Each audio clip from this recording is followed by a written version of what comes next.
Unlike most theories of architecture or theories of the city or projections about the city, which often are projective about a future condition, aiming towards what the city could be, or what architecture could or should be in the future.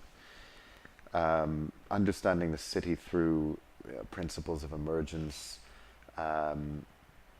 presupposes that the city already behaves like that. And so I think that to accept the fact that the city is the most complex construct that we've ever produced, and unlike a piece of architecture that's understood to be finished and finite, even though they change and decay and get adapted as well, the city's never really finished. The city is always a kind of dynamic construct, not just on a daily basis, but certainly in longer term.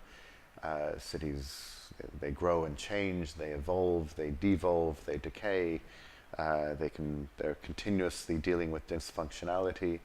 And so inherent to the way that cities, especially larger cities, behave are the principles and the rules in effect of how emergence plays out.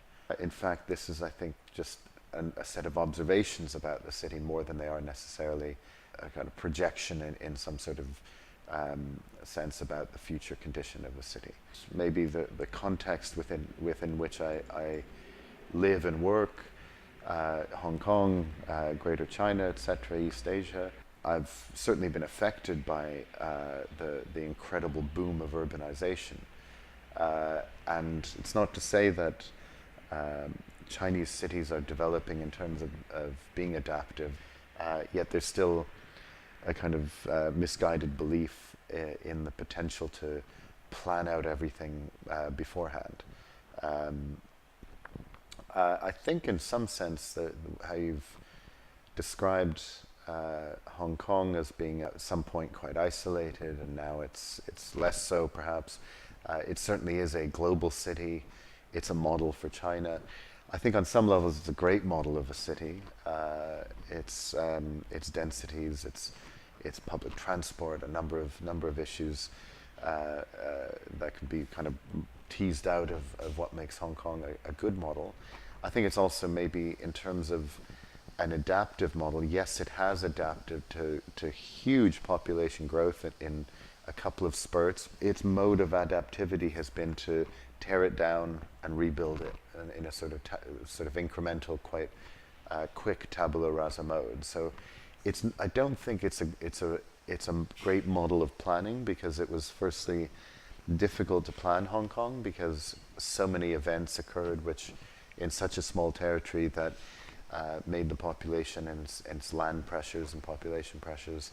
And so I think to tear down a city 3 times and rebuild it a 4th time over a century is not exactly a good model on many levels for its sustainability, etc.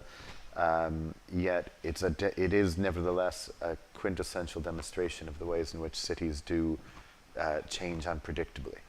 It does have a very hierarchical way in terms of the way in which it develops, yet its investment culture is quite tenacious, and so it will very quickly, whether that's adapt or opportunize upon potentials for further development, profit, etc.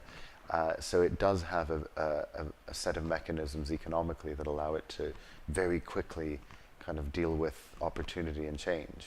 It probably is, with all the great irony, as a Chinese city, the most capitalist city in the world. So in some sense, the model of the economy, in some sense of capitalist economy, does have some bottom-up entrepreneurial ways of developing, yet there is that paradox that it's very few large investors that own most of the city.